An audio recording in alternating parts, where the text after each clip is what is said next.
Okay. Today's lesson is not about guitar. It's a music theory lesson, but it's something that I go over with every single student, regardless of the instrument, and it's the same lesson every time because music is music. It doesn't matter what instrument you're playing it on. Because I know this stuff, this is why I can pick up any instrument and at least begin doing some things that sound nice with a band.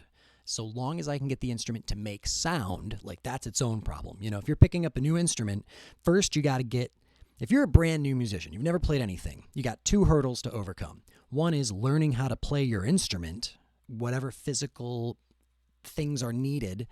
And then the other side is learning the music, learning rhythm, learning time, learning feel, learning dynamics, learning whatever, all this stuff that is not tangible, all the things that are here and not here.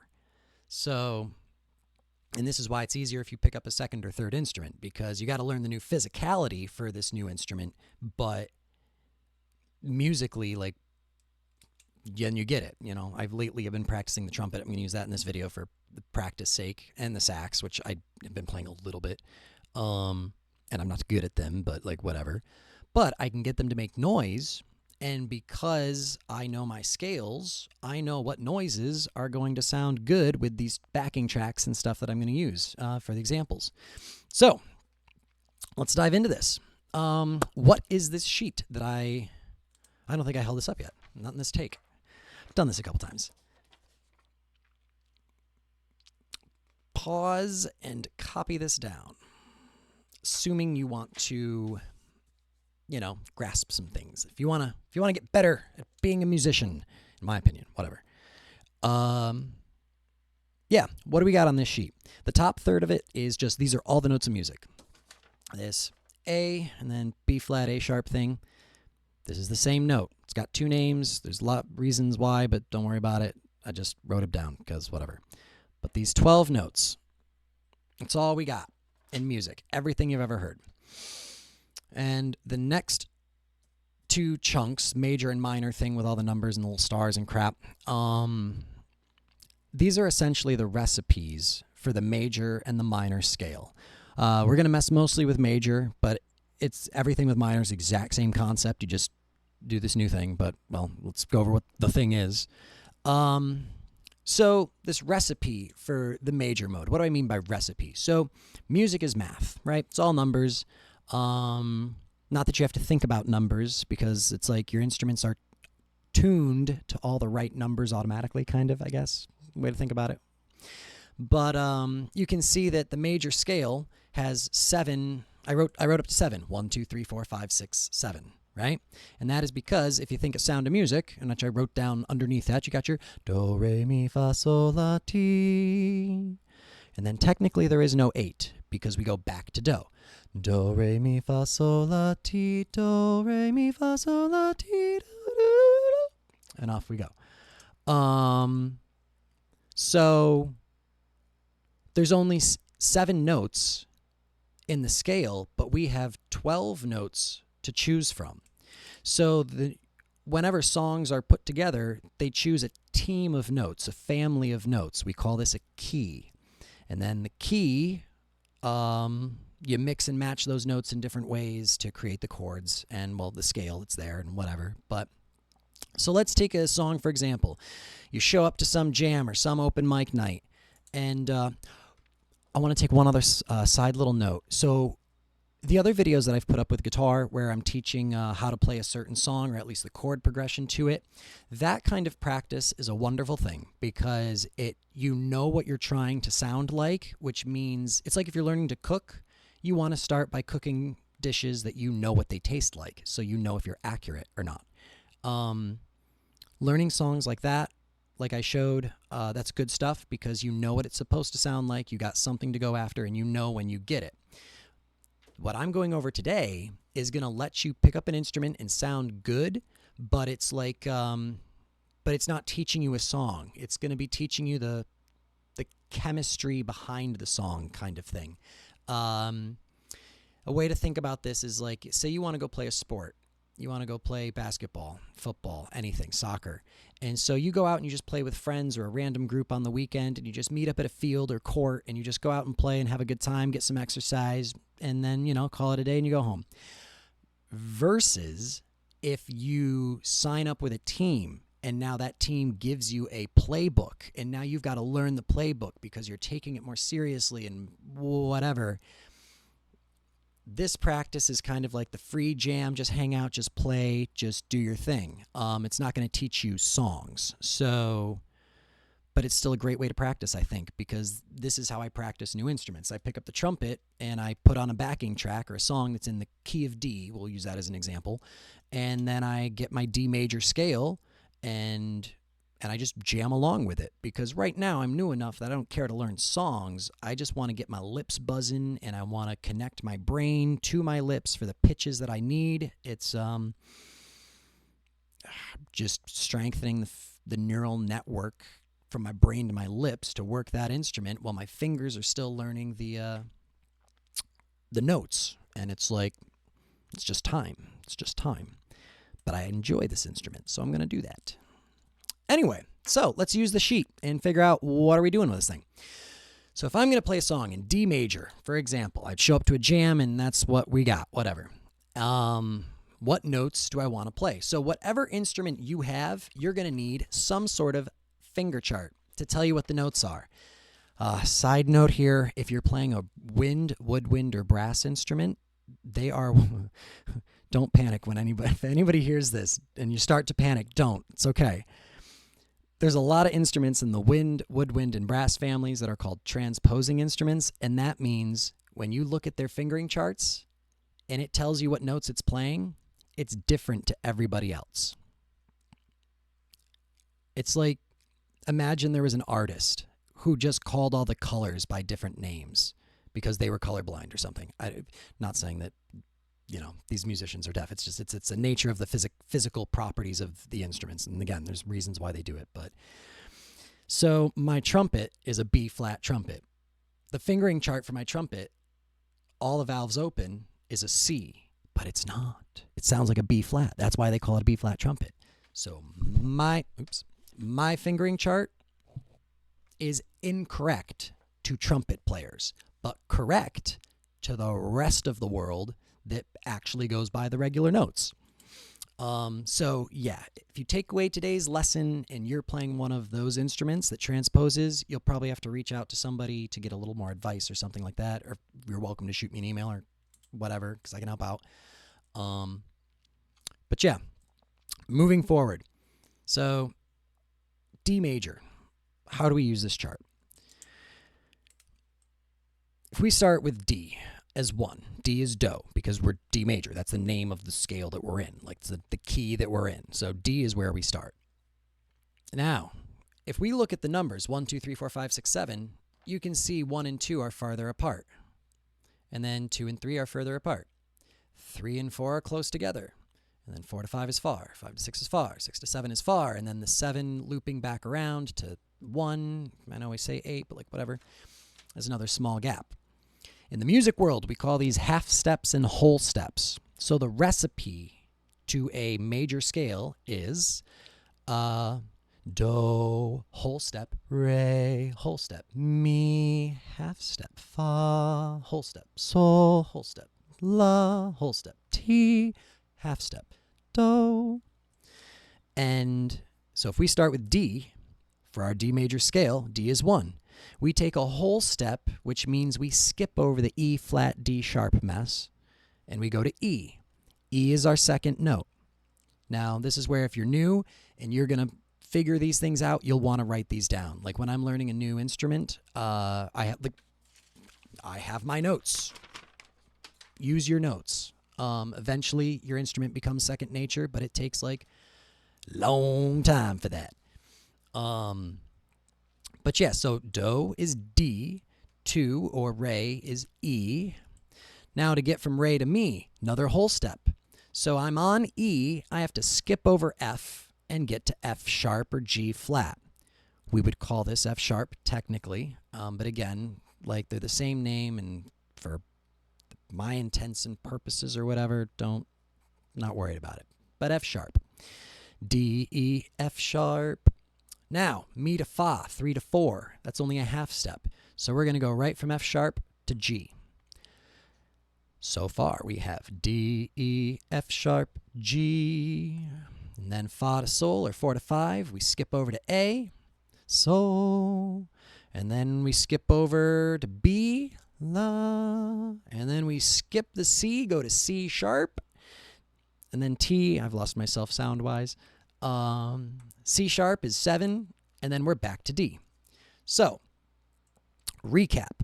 The D major scale is D, E, F sharp, G, A, B, C sharp, D. If I go to my piano and play that, do, do, do, do, do, do, do, do, do, do, do, do, do, I'd get some sound like that. I mean, I'll break this out on the trumpet in a minute, but so we figured out a scale. I could pick up the trumpet and I could just start playing along. Now I know the scale, so I can look at my chart and I can look at whatever. I can't see through this paper, but I got my D, D, E, F sharp, G, A, B, C sharp. I can look it up, whatever. You get the idea, hopefully. I know you're probably not playing trumpet, so you don't care. But now I can just sit here and practice the scale. Just by myself, put a metronome on, da da da da da da da da da da da da, or whatever. I think that's boring. I don't think that's much fun, and it doesn't practice your musicianship. It's practicing your skill on the instrument. It's like endurance training if you're in a sport, you know.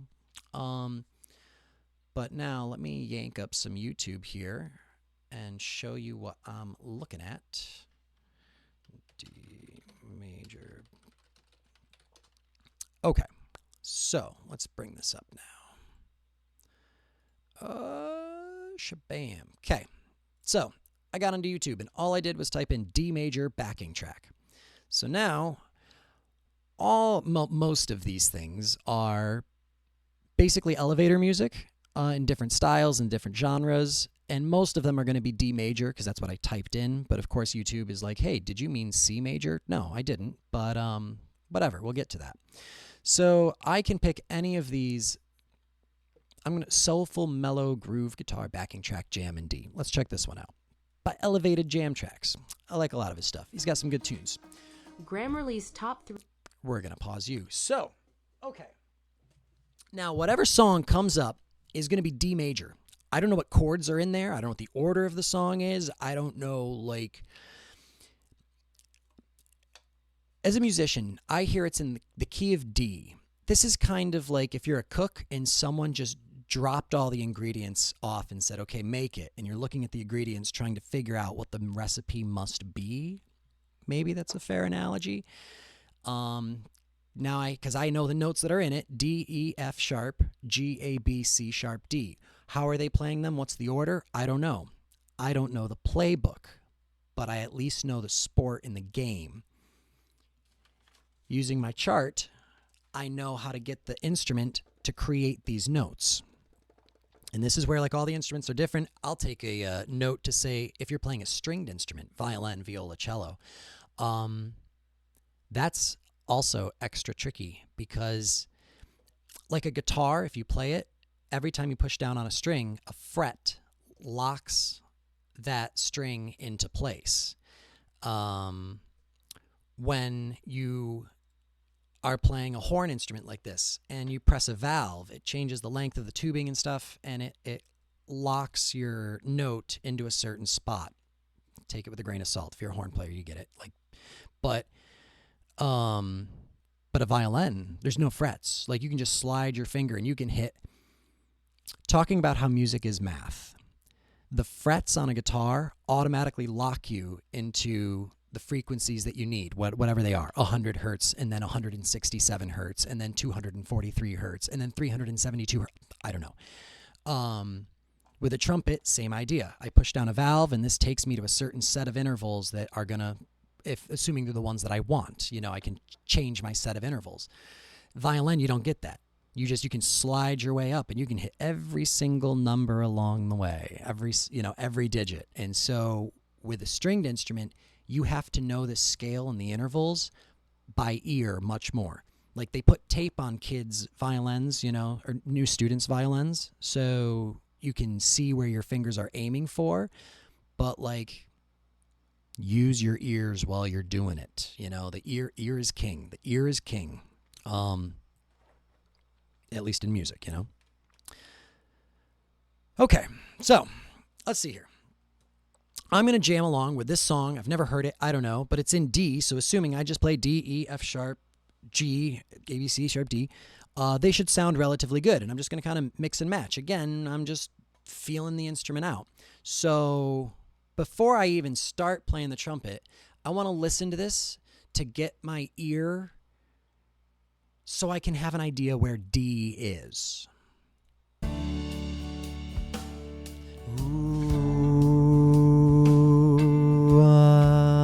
This note just has to be D. It's gotta be do, re, mi, fa, sol, la, ti, do.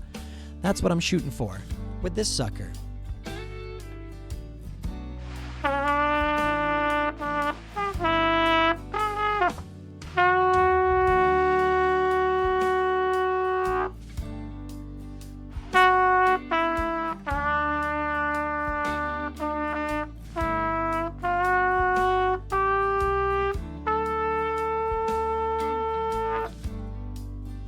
What have I done so far? I went do, re, mi, cracked on me, played me again, re, do, and then I'm just working my do, re, mi, fa, sol. I made it up to the sol, but it's like, oh, this sounds kind of nice. I mean, relatively speaking, I guess. And these notes just automatically fit in.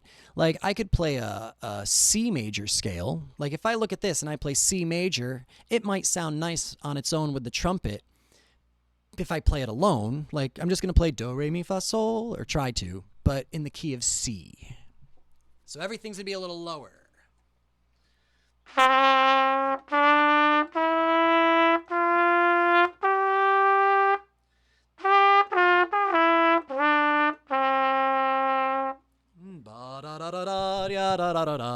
Sounds pretty good. But if I play that scale along with this, not going to be good because like the C major scale could be like a pasta Alfredo dish, for example, if we're going with the cooking again.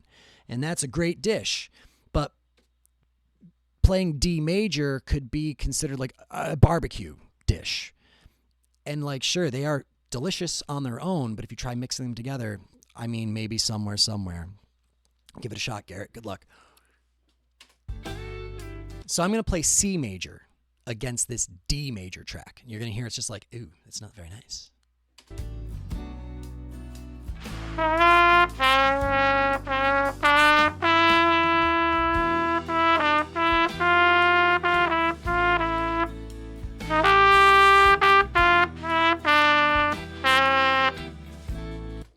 It's just something in it is like, oh, no, thank you. Let's go back to D major. I'm going to play the notes that D, E, F sharp, G, A, B, C sharp, D.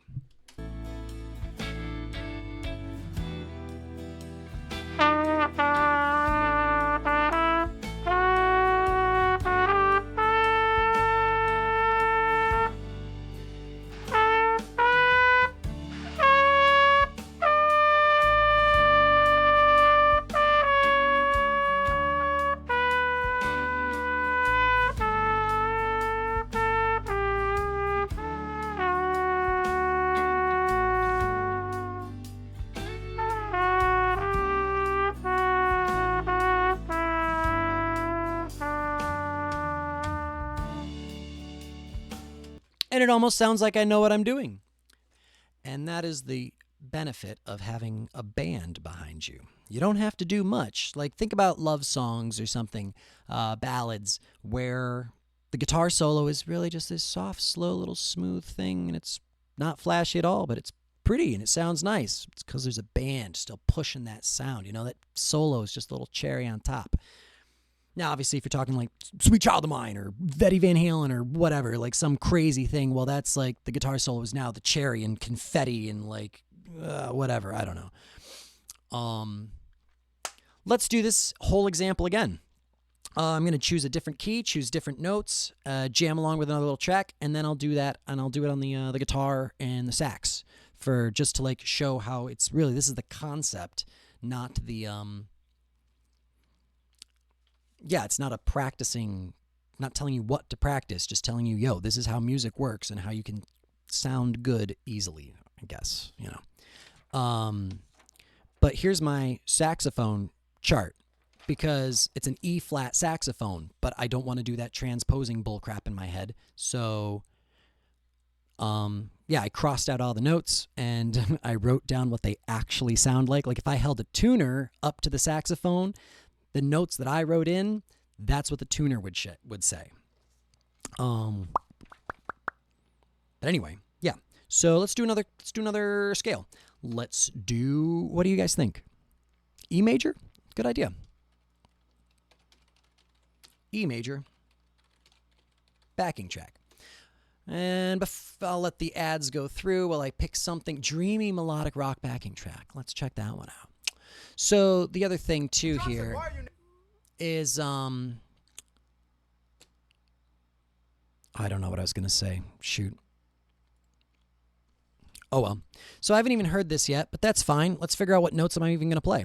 So E major, which means I'm gonna start on E because it's in the key of E. Throwing out a side little thing. In music terminology, you hear about keys and you hear about chords. Keys are the overall biggest picture. The key is the house of the music that you're in. It's the house. Chords are almost like rooms in the house. You could kind of think of it like that. Yeah, I guess. And I'm not going over any chord theory at all with any of this. This has nothing to do with chords. The chords are involved this. We could. This is level 1. Chords, brings up level 2 or 3 or whatever. But anyway, E major. What is it? E is 1. Whole step. So we skip F and go to F sharp to 2. Another whole step to G sharp for 3. Half step to A for 4. Whole step to B for 5. Whole step to C sharp for 6. Whole step to D sharp for 7, and then a half step back to E for 8, or 1, going back to the beginning. So I've got a lot of sharps in this one. E, F sharp, G sharp, A, B, I think. Do, re, mi, fa. Yes. A to B to C sharp, D sharp, back to E. So get my chart. Take a second, figure out what my E, so all right. This note should be an E, and then I've got F sharp, and then I got G sharp, and then I got A. Let's just start there. That's a little higher up on the register of the trumpet, but whatever. So after this little thing, I'll do another couple tracks in E major just to show you how the same notes work. It's just the feeling that I'm going to use to play them, because like this is a dreamy rock backing track, and then I'll pick something else. I typically go with a slower, dreamy, melodic, beautiful, soulful, something that signifies a feeling that it's going to be a little slower, because practice with slower stuff so that you can keep up with it more easily and hear yourself better. Like I know a lot of students will be like, I want to play rock and roll, and they're like, pick the metal track, and then it's just like, you can't, it's just, the distortion will make it difficult, the rhythms are harder to follow.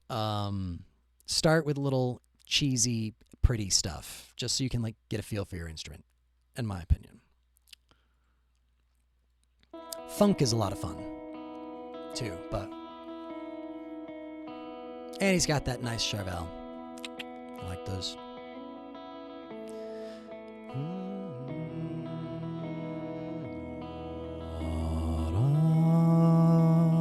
This is the sound I'm looking for.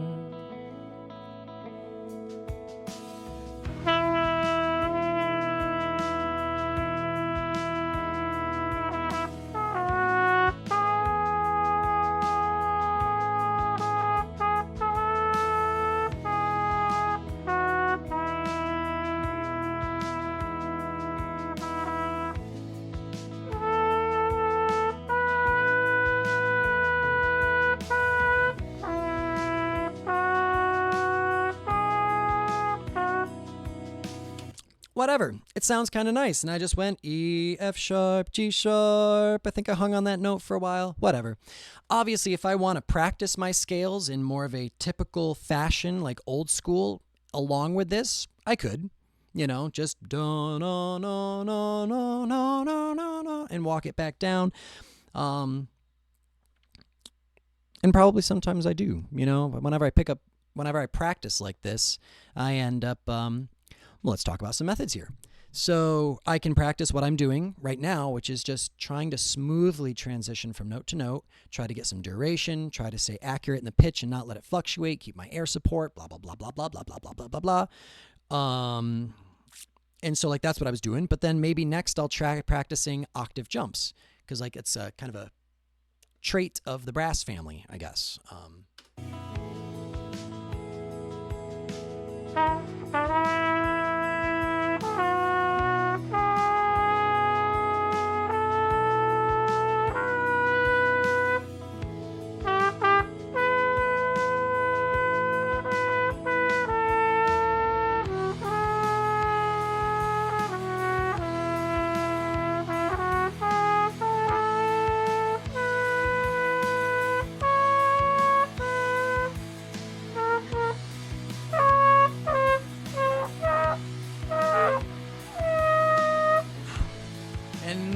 Now I'm just reaching the edge of my skill. I don't have the strength yet to get to these higher notes.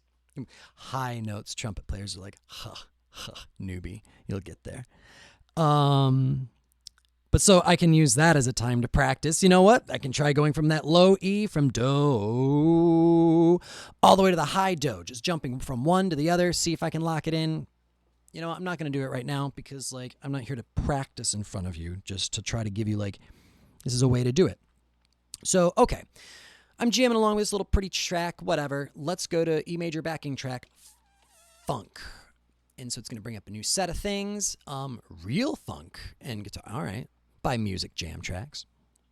Nearly 1 billion people around the world experienced hunger last year. But we're not here to talk about that right now. Yeah. Okay.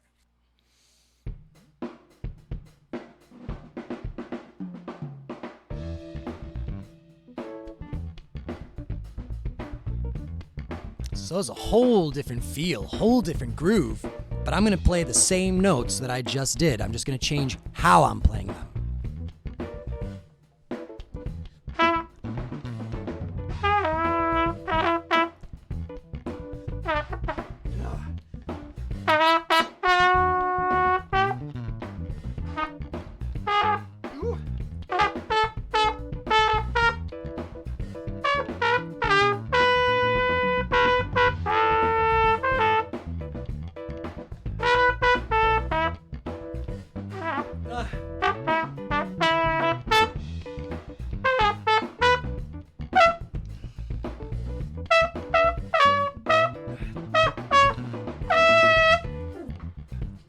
So this track, because it's bouncier, it's funkier, I could sit here and try to practice long notes, but it just doesn't feel right. And since I'm trying to blast the notes, I'm using this as a chance to try to practice that high note that I was cracking on earlier. That's the one that I was working on hitting now, because one, it's tricky for me trying to get that note out. And two, the feel of this song, I can get away with that. I don't need the skill to hold it long because when I've jammed with bands at open mic nights these last week or two, if this kind of thing where I'm just blasting notes that are in the key and just kind of trying to keep a little funky rhythm going on, that's the method that I'm employing to bring this to open mic nights and hopefully not get kicked out, So yeah, you can do this with anything. Obviously, I can type in E major backing track, and you can type in anything. Go exploring. So let's take a second. I'm going to swap over to the guitar and then the sax just to show how I'm going to take the same idea. It works across all instruments. I know I haven't touched the minor mode yet, but after I do that with these other things, we'll talk about minor for a second. And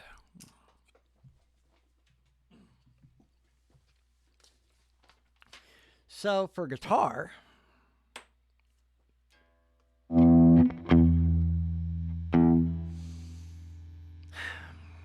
this is where on the guitar, I would get a fretboard chart, like the posters you see, the things that, look up. Just to show you what I'm talking about earlier, let's go over to here and type in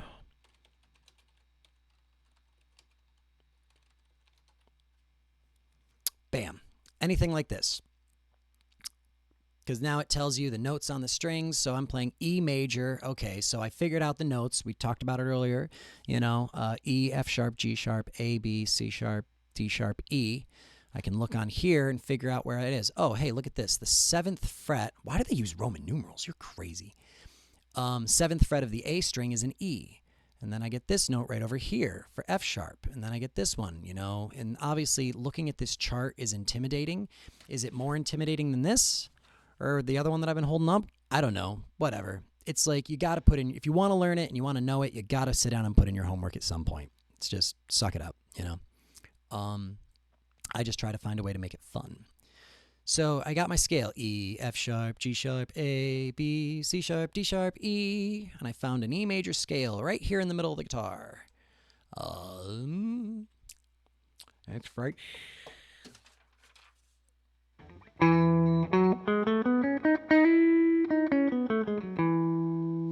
That's the do, re, mi, fa, sol, la, ti, do I just did on the trumpet. Well, tried to.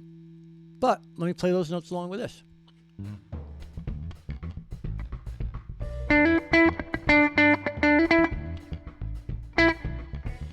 Wait, no.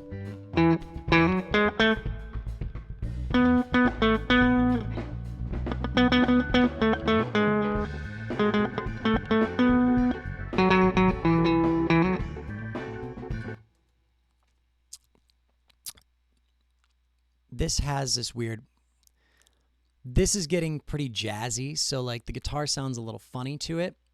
I'm going to go look for another, and probably the trumpet did too. I just didn't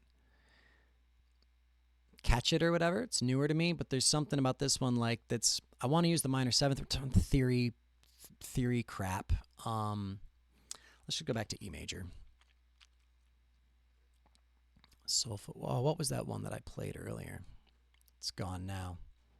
Let's do another sweet mellow one. Whatever. Back to elevated tram tracks. Pro Studio? Nope.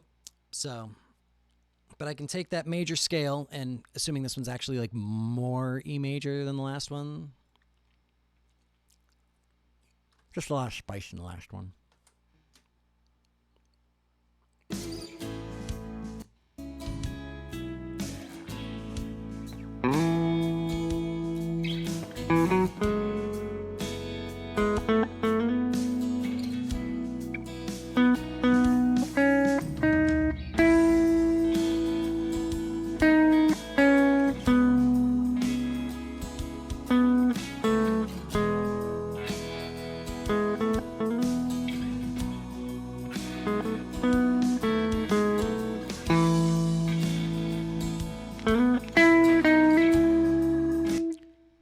Sounds kind of pretty, And all I'm doing is I just walk down the scale. Do, ti, la, sol, fa, mi, re, do. What's important is that I'm doing it in rhythm with the music. I'm listening to the music. I'm letting the music dictate my rhythm and my feel, and I'm letting my brain think about what notes I'm going to use with those feelings or rhythms or whatever. Because it's like I can pick any of those notes and make them sound good with this. Like I'll break it into three separate strings. I'll play do, re, mi, fa, sol, la, ti, do. And I'll stick on one string for a while and just use 3 notes, do, re, mi. And then I'll stick on one string for a while and I'll just use fa, sol, la. And then the last one, I'll even just stick with 2 notes. I bet I could get away with it. Do and ti. Do, re, mi, fa, sol, la, ti, do, ti, do. And this is just buying time for the sucker,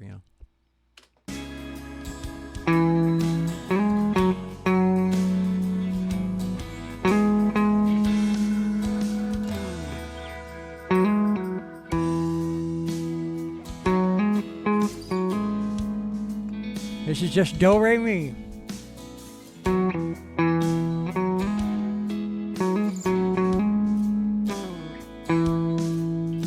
go to the next string. Fa, sol, la.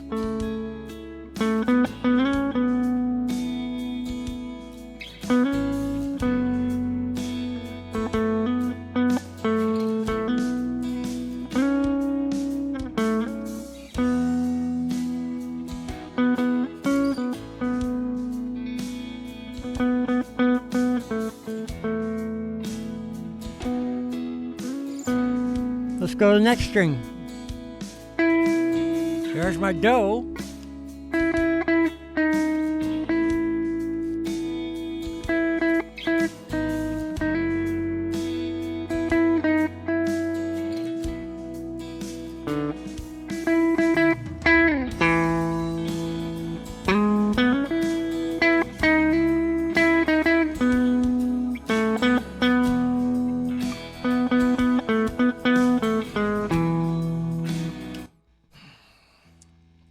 I'm just bouncing along on the notes in the scale and just kind of like just grooving with the music, you know, and obviously practice helps.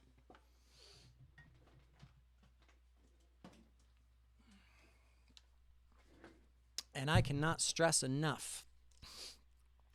I played piano in my living room for 10 years growing up, and then I went and played bass and started playing with bands and stuff.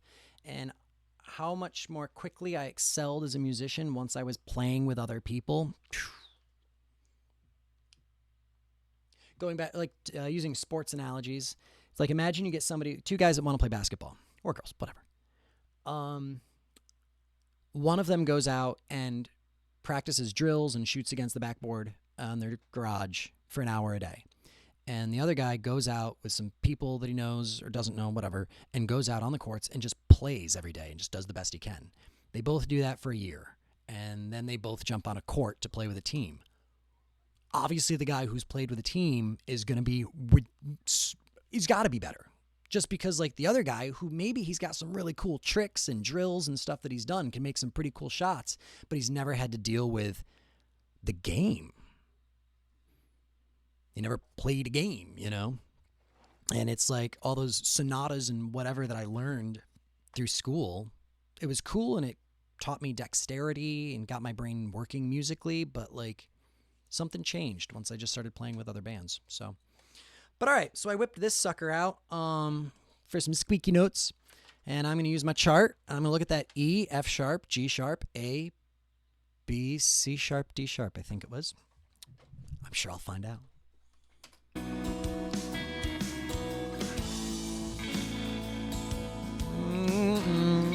Oh, this is a low note. It's going to be rough. Give me a second.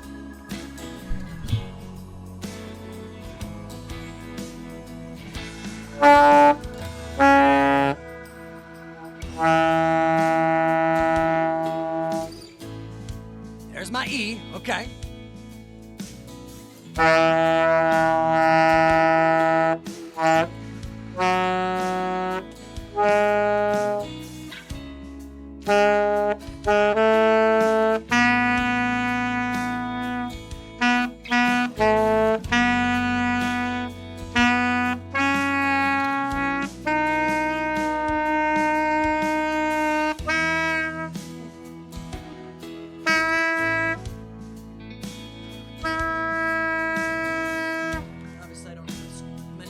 Strap on. It's a little tricky. That's my excuse. That's what I'm rolling with.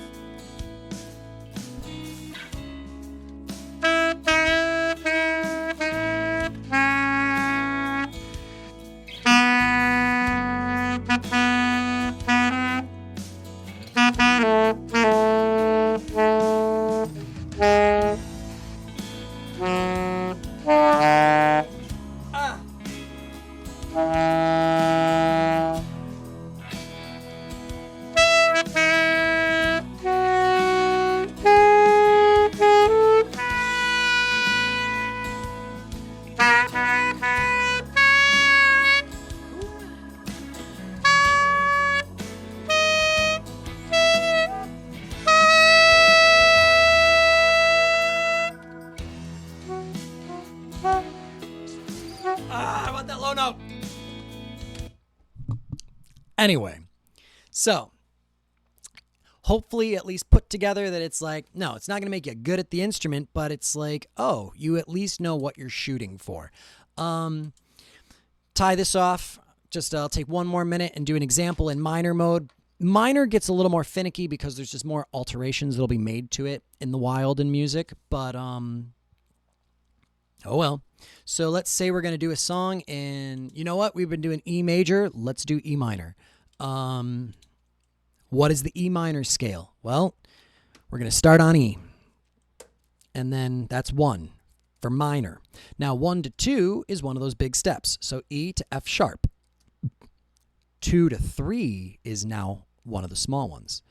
So we go F sharp to G. The first 3 notes of the E minor scale is going to be E, F sharp, G. And then we go G to A, because 3 to 4 is a space.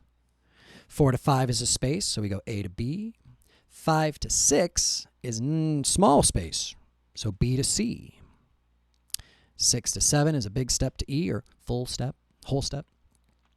And then 7 to 1 or 7 to 8, looping back around, D goes back to E.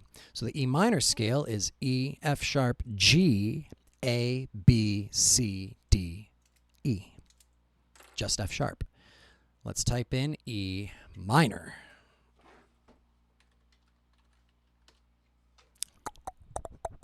Soulful, chill groove, guitar, backing track, jam in E minor. I suppose we might as well. You know what? I'll start this one on the sax, then I'll grab the trumpet for a second and just same idea. Whatever. You're on a carnival cruise, and for years I'm that not. sign has mocked you, but today you've stretched, you've slept.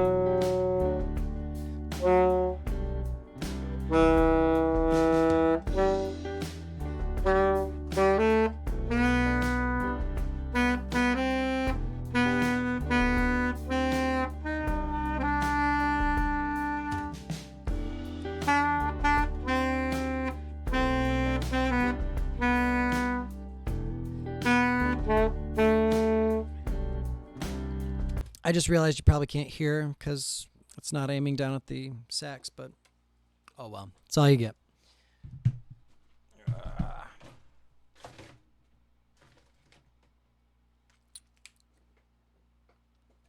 And same idea, trumpet, E, F sharp, G, A, B, C, D.